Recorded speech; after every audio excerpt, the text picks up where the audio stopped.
अस्सलाम वालेकुम बच्चों। आज हम EVS इन्वामेंटल स्टडी यानी कि माहौलियात का मुताला, इसमें सबक नंबर 5 ज़माने की पहचान पढ़ने वाले सबक नंबर 5। चलिए आगे बढ़ते हैं इस सबक की और। यहाँ पर एक कैलेंडर बना हुआ है, इसका मतलब यहाँ पे आपको समझ में आ जाएगा वक्त के ताल्लुक से, दिन के ताल्लुक से कुछ इसमें बताया गया है। पढ़ लेते हैं। पढ़ते हुए आगे बढ़ते हैं। ज़माने के तीन हिस्से हैं। ज़माने के तीन हिस्से हैं।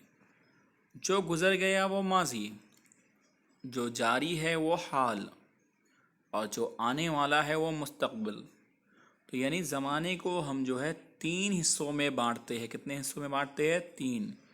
जो गुज़र गया उसे माजी कहते हैं, यानी कि मैं कल चॉकलेट लाया था। 29 तारीख को मेरी दादी का इंतकाल हुआ था। था, थी, थे। गुज़रा हुआ ज़माना। कल मैं स्कूल गई थी। बच्ची कहती है ना, बच्चियाँ। कल मुझको राशिद मिला था। तो जो पिछला है, गुज़र गया है, या हम सुबह आज मैं स्कूल गई या आज मैं स्कूल गया था, है ना। शाम की बात, मैं शाम में मैं आपको मिला हूँ, आप कह रहे हो अरे मैं आज स्कूल गया था। तो सुबह जो मैं काम कर चुका हूँ, काम मेरा हो चुका है, वो गुज़र गया, उसको माजी कहते हैं। जो जारी है उसे हाल कहते हैं। यानी अभी मैं आपसे बात कर रहा हूँ, ये हाल है हमारा। यानी मैं आपसे बात कर रहा हूँ, आपको पढ़ा रहा हूँ, आपसे बोल रहा हूँ कि मैं लिख रहा हूँ, कर रहा हूँ, इसे हाल कहते हैं। जारी, काम चालू है, काम मुकम्मल नहीं हुआ। और जो आने वाला है वो मुस्तकबिल। यानी मैं कहूँगा कल हम रियाजी पढ़ेंगे, कल शमशाद की शमशाद का जन्मदिन है ना। तो आने वाले कल के बारे में बात कर रहा हूँ मैं। कल मैं जाऊँगा, कल मैं दादी को बुलाऊँगा। इसमें गा गी गे लफ्ज़ आएगा। या फिर ऐसे भी होता है कल ईद है। कल आने वाला कल के बारे में मालूम हो रहा है, तो वो मुस्तकबिल कहलाता है। तीन हिस्सों में बांटा गया। जो गुज़र गया, ज़माने को कितने हिस्से में बांटा गया है? तीन हिस्से में। जो गुज़र गया उसे माजी कहेंगे, जो अभी चल रहा है उसे हाल कहेंगे, और जो आने वाला है उसको मुस्तकबिल कहेंगे। तो यहाँ पर जब बोला गया आज पीर है, आज पीर है, इसका मतलब आज ज़माने हाल बताता है। क्या बताता है? आज ज़माने हाल बता रहा है कि आज क्या है, अभी जारी है ना, पीर पूरा हुआ क्या नहीं हुआ, तो आज पीर है कह रहा है। कल मेरी साल गिरा है। लफ्ज़ कल जो है आने वाला कल, मुस्तकबिल का पता चलता है। क्या चलता है? कल मेरी साल गिरा है। लफ्ज़ कल से मुस्तकबिल का पता चलता है। आज नहीं है, कल नहीं थी, बल्कि कल, आने वाला कल। तो मुस्तकबिल की बात हो रही है। कल गुज़िश्ता रोज़ दादी ने मुझे एक कहानी सुनाई थी। तो कल, अब ये जो कल है ये गुज़रा हुआ वक्त बता रहा है। जो कल गुज़र गया कि कहानी मुझे दादी ने सुनाई थी। तो इस जुमले में लफ्ज़ कल माजी के लिए आया है। इस जुमले के अंदर कल गुज़िश्ता रोज़ दादी ने मुझे कहानी सुनाई थी, इसमें जो ये कल है माजी के लिए आया है। ज़माने को समझने के लिए कैलेंडर और स्कूल टाइम टेबल वगैरह का इस्तेमाल किया जाता है। कैलेंडर का, ज़माने को समझने के लिए हम कैलेंडर का इस्तेमाल करते हैं, इस कैलेंडर का। तो याद रखिए, जैसा कि आज अगर तारीख है 7, कल कौन सी तारीख थी? आप बोलेंगे 6। अब मैं बोलूँ कल कौन सी तारीख रहेंगी, तो आप बोलेंगे 8, है ना। अब मैं कहूँगा कि बताइए आज अगर 7 तारीख है, इतवार को क्या तारीख थी? पूछा क्या तारीख थी, आप कहेंगे 5 तारीख थी। अब मैं कहूँगा कि आने वाले इतवार को मेरा जन्मदिन है, तो आने वाला इतवार, अब 7 तारीख के आगे बढ़ना पड़ेगा मुझे इस तरह। तो अभी आता है 12 तारीख को। तो तारीख, ज़माने को समझने के लिए हम किसका इस्तेमाल करते हैं? कैलेंडर और स्कूल टाइम टेबल का इस्तेमाल करते हैं। अब बताओ तो भला, कैलेंडर का इस्तेमाल हम किन कामों के लिए करते हैं? कैलेंडर का इस्तेमाल तो एक तो हम जन्मदिन मालूम करने के लिए करते हैं, या कौन सा त्यौहार कब है। यहाँ ईद मिलाद लिखा हुआ है, इधर जूम करूँ मैं, आपको समझ में आ जाएगा। इसके अंदर लिखा हुआ है ईद मिलाद, 14 तारीख को ईद मिलाद है, यानी त्यौहार मालूम करने के लिए, अरबी महीना मालूम करने के लिए, चांद तारीख मालूम करने के लिए, या फिर कब कौन सी तारीख को मुझे कौन सा काम करना है। अगर 30 तारीख को मुझे गाँव जाना है, तो मैं यहाँ पे नमाज कर लूँगा, तो मैं कहूँगा कि भाई जुमेरात के दिन 30 तारीख को मैं गाँव जाऊँगा। तो कोई भी काम को बताने के लिए आने वाले वक्त में, या मैंने पिछली 6 तारीख को मैंने होमवर्क चेक किया हूँ, है ना, तो ये मैं आपको कैलेंडर के ज़रिए बता सकता हूँ। तो वक्त को बहुत सारे इवेंट्स के लिए हम कैलेंडर का इस्तेमाल करते हैं। कैलेंडर का सफ़ा तुम कब तब्दील करोगे? सवाल बड़ा अच्छा है। कैलेंडर का सफ़ा तुम कब तब्दील करते हो? कैलेंडर यानी जनतरी, इसका जो है आप सफ़ा कब पलटी करोगे या कब पलटेंगे, कब बदलेंगे, तब्दील कब करोगे। जैसा 1 तारीख थी, जब ये तारीखें पूरी मुकम्मल हो जाएंगी बेटा, यहाँ से अब गिनेंगे ना आप, तो ये अगर महीना पूरा हो गया 1 से लेकर पूरा 31 तारीख हो गई, तो अब हमें आगे आगे बढ़ना पड़ेगा। तब हम इस सफ़े को, पेज को तब्दील करेंगे। यानी जब महीना पूरा मुकम्मल हो जाएगा 1 से लेकर 31 तक, ये पूरी तारीखें चली जाएंगी, तो तब हम इस सफ़े को पलट देंगे, तब्दील कर देंगे। अब यहाँ पर कुछ बताया गया है, क्या तुम्हें मालूम है, क्या तुम्हें मालूम है। अब हमें क्या मालूम नहीं है। देखो ये मूर्ति बनी हुई है, टूटी फूटी सी दिख रही है आपको, सिक्के दिख रहे हैं पुराने, मतलब कॉइन्स, और ये मिट्टी के बर्तन के टुकड़े पुराने हैं ना, मिट्टी के अंदर मिले हुए। तो अब देखते हैं इसके बारे में क्या बता रहा है वो। ये तारीख पढ़ते वक्त ज़माने को समझना बहुत ज़रूरी है। तारीख पढ़ते वक्त हमें ज़माना बहुत समझना बहुत ज़रूरी है कि किस वक्त की बात हो रही है, ये कब की बात हो रही है। किसी जगह इमारत की बुनियाद के लिए खुदाई करते वक्त पुराने सिक्के, मूर्तियाँ और मिट्टी के बर्तनों के टुकड़े वगैरह चीज़ें मिलती है। कभी कभी क्या होता है, घर बनाने के लिए हम क्या करते हैं, पाया खोदते हैं, बुनियाद डालते हैं, उसके पाए खोदे जाते हैं। तो खोदने के दौरान ज़मीन के अंदर हमें पुरानी मूर्तियाँ मिलती है, इस तरह की टूटी फूटी हुई। और कभी कभी पुराने सिक्के मिलते हैं, कभी कभी बर्तन टूटे फूटे मिलते हैं। तो हम कहते हैं यार काफ़ी पुराने ज़माने के हैं, 100 साल पिछले ज़माने के, 200 साल। तो हमें इसके लिए क्या करना पड़ेगा, 100 साल पुराने हैं ये टुकड़े, या ये मूर्ति 100 साल पुरानी है, या सिक्के 100 साल पुराने हैं, ये बर्तन 100 साल पुराने हैं। तो इसके लिए हमें उसको जांचना पड़ेगा, चेक करना पड़ेगा, मुताला करना पड़ेगा, स्टडी करना पड़ेगी। चेक करने के लिए बड़े बड़े रिसर्च करने वाले इसको देखते हैं, उस पत्थर को, कि कब का होगा, कितने साल पुराना होगा।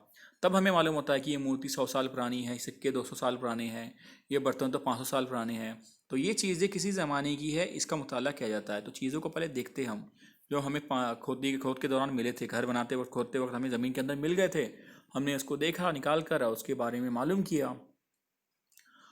तो ये चीज़ें किसी ज़माने की है, इसका मुताला किया जाता है, और मुताले से पता चलता है कि वो चीज़ें किस ज़माने की है, मतलब वो किस वक्त की है, 100 साल पुरानी है कि 200 साल पुरानी है। उसके लिए उसकी जांच की जाती है, उसी को जांच को ही मुताला कहते हैं।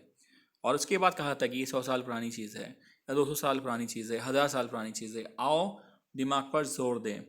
आज का अखबार कल पुराना हो जाता है, सही है। आज आपने पेपर ला, न्यूज़पेपर इंकलाब ला लिए, पढ़ रहे हो, उर्दू टाइम्स ला लिए, पढ़ रहे हो। अब रात हो गई, काम हो गया, पेपर पर अपने रख दिए। लेकिन कोई बात याद ना आए तो हम पुराना अखबार निकालकर जो मालूमात हमें चाहिए हासिल करते हैं। इससे साबित हुआ कि आज का अखबार तारीख बताने का अहम जरिया बन जाता है। यानी बेटा कि अगर आज अखबार लाए, आपने पढ़ लिए, पुराना हो गया, संभाल कर रख दिए, लेकिन अब 10 दिन के बाद आपको याद आ रहा है कि अरे यार फला फला तारीख को मैंने इसमें वो चीज़ पढ़ी थी, तो उसके लिए आप क्या करेंगे, फिर से वो पेपर को निकालेंगे। तो पुराने वक्त की बारे में मालूमात देने वाले जो पेपर होते हैं, तो पुराना वक्त यानी माजी, माजी को ही तारीख कहते हैं बेटा, जो गुजर गया उसी को तारीख कहते हैं।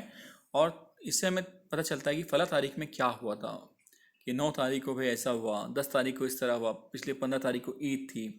तो पिछला जो वक्त गुजर गया है उसे हम माजी कहते हैं। माजी के वाक़यात हमें मालूम होते हैं कि 100 साल पहले एक बादशाह था, उसने इस तरह किया था, तो 100 साल पहले।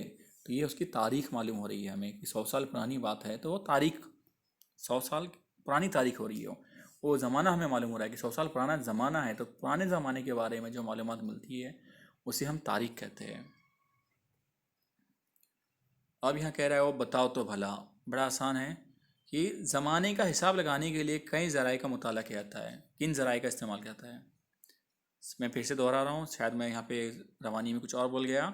ज़माने का हिसाब लगाने के लिए किन ज़राए का मुताला किया जाता है, भाई किन चीज़ों को हम देखते हैं कि पिछला ज़माना कितना पुराना है।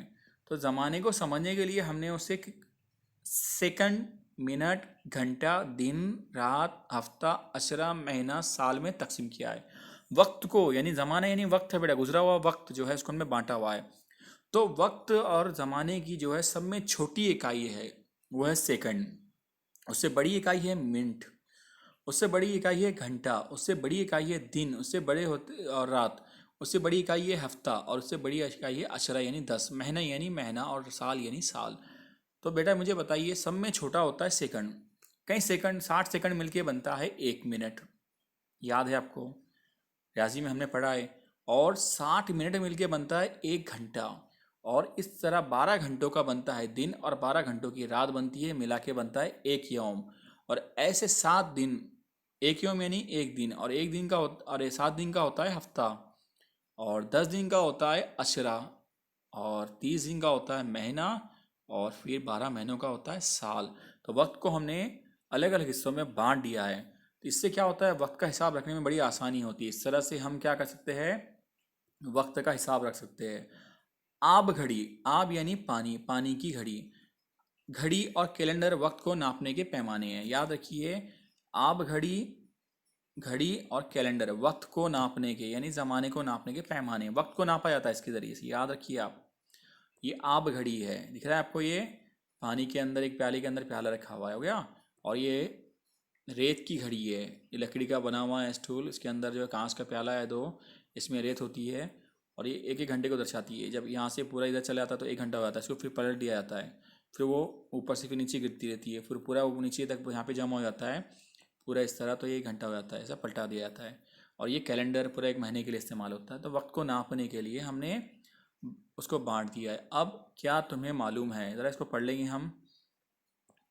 14वीं सदी में यूरोप में रेत की घड़ी का इस्तेमाल किया जाता था। यूरोप जो है बेटा, ये जो है एक बर आज़म है यूरोप। तो यूरोप में जो है 14वीं सदी में जो है यूरोप में जो है रेत घड़ी का इस्तेमाल किया जाता था। ये रेत की घड़ी दिख रही है आपको, इस घड़ी का इस्तेमाल वक्त के लिए किया जाता था, ये रेत घड़ी है। फिर कह रहा है कि इसमें एक लकड़ी के चौकोन में शीशे के दो प्याले एक दूसरे से जुड़े होते हैं।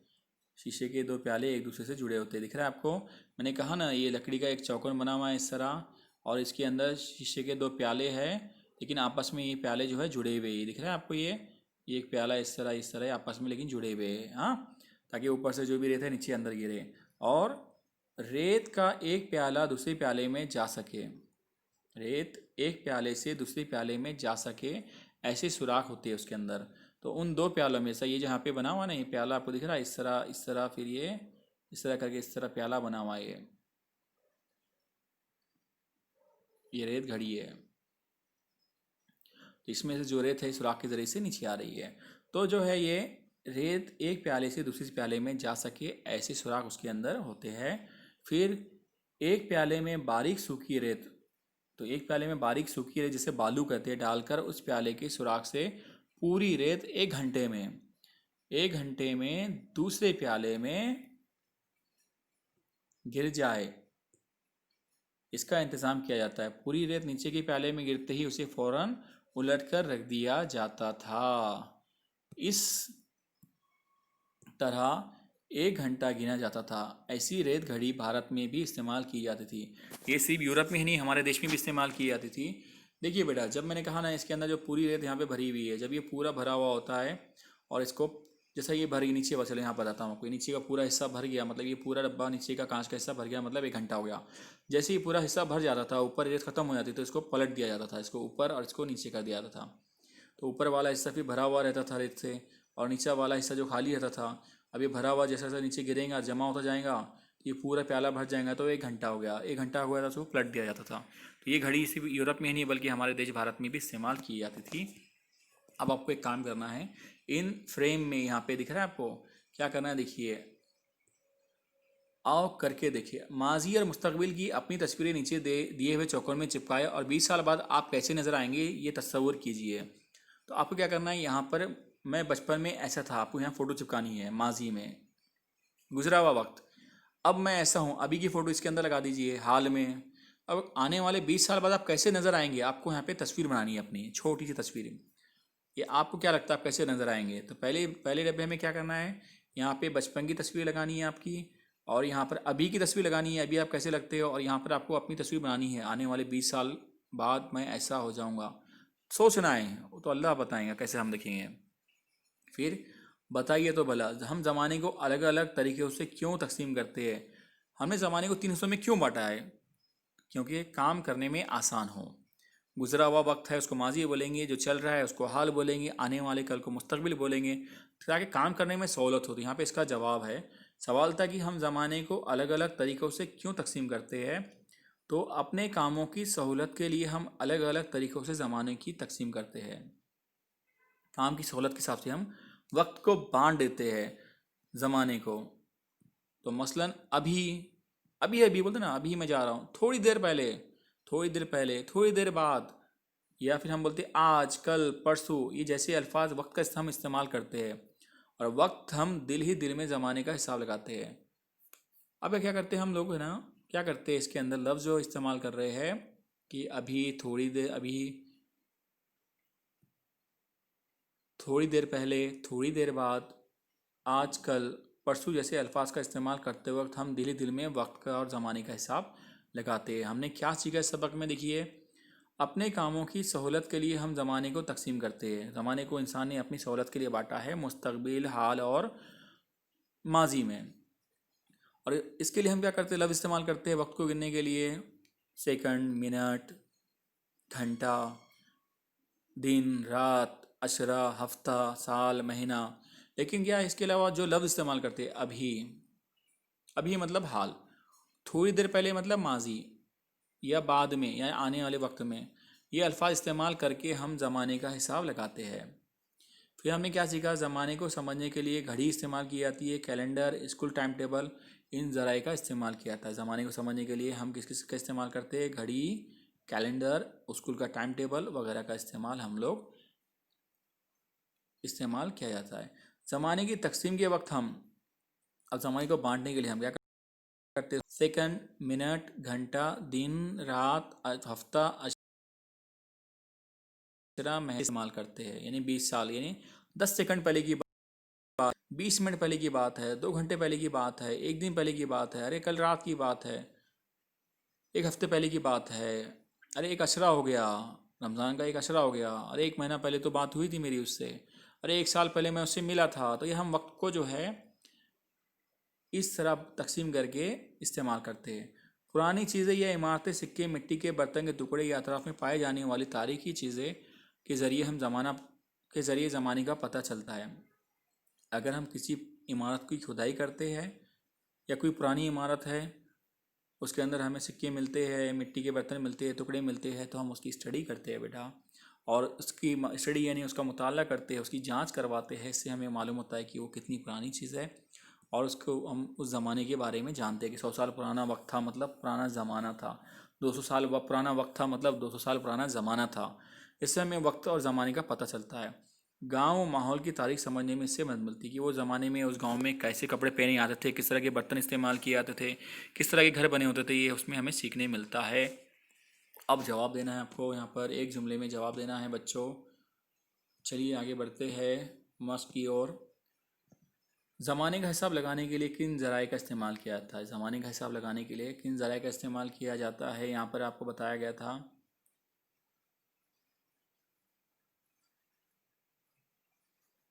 घड़ी, कैलेंडर, स्कूल टाइम टेबल वगैरह ज़राए का इस्तेमाल किया जाता है। और ज़माने को समझने के लिए हम उसे किस तरह तकसीम करते हैं, हम उसको तकसीम करते हैं, ज़माने की तकसीम के वक्त हम सेकंड, मिनट, घंटा, दिन, रात, अशरा, महीना, इन हिस्सों में उसको तकसीम करते हैं। अब जोड़े लगानी है आपको। जो गुज़र गया वो क्या कहलाएगा, माजी कहलाएगा। जो जारी है वो हाल कहलाएगा। जो आने वाला है वो मुस्तकबिल। आपको जोड़े लगानी है, फिर से बता रहा हूँ मैं। जो गुज़र गया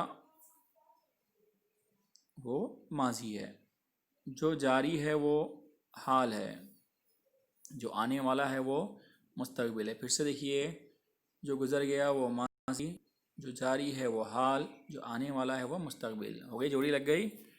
हो गया। आज के लिए इतना काफ़ी है। अल्लाह हाफिज़।